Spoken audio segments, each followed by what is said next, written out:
Now that we're into a new year, that means a new tax season. But with tax scammers on the rise, some are advising you to file early. News 13's Frank Faboni joins us with tonight's reality check. How can filing early help you, Frank? Well, Larry, tax preparers say that filing early can help reduce the risk of identity theft. It's the one crime the IRS calls its top priority. Most tax preparation offices are quiet.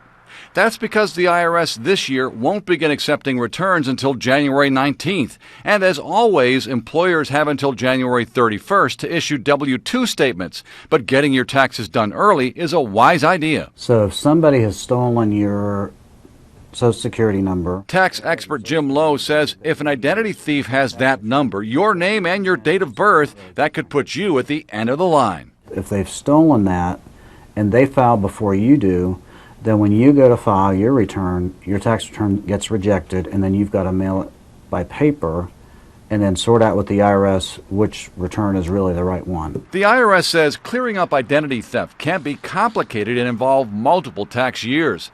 They say a typical case can take up to 120 days to resolve and say they're working to reduce that time period. So why not file using just your last pay stub to get it in as early as possible? You cannot do it with a pay stub. That's the IRS is totally against IRS regulations.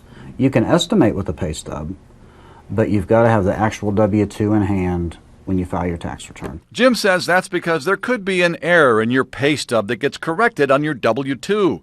So you could file with the wrong information. The IRS says it does recommend people file early, but it's not because of identity theft. A spokesman told me, quote, whether you owe taxes or are due a refund, filing early ensures that any errors in a return can be identified and corrected before the tax deadline. They say it also just makes sense since most people want their refund as soon as possible. The IRS held an identity theft summit this summer with tax software companies. As a result, new security measures and filters to stop the scammers have been added this year. So we don't really know what that means with the tax return. I know with login, if you use an online software or whatever, I know that they've bumped up how big your username and password has to be. The IRS has started issuing personal identification numbers or PINs for anyone who's been the victim of identity theft. But this year, the IRS made a huge mistake when they sent out this form with PIN numbers. It incorrectly states the PIN is for the 2014 tax year.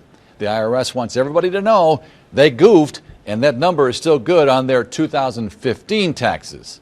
If you have something you'd like us to investigate, you can write us here at realitycheck@WLOS.com.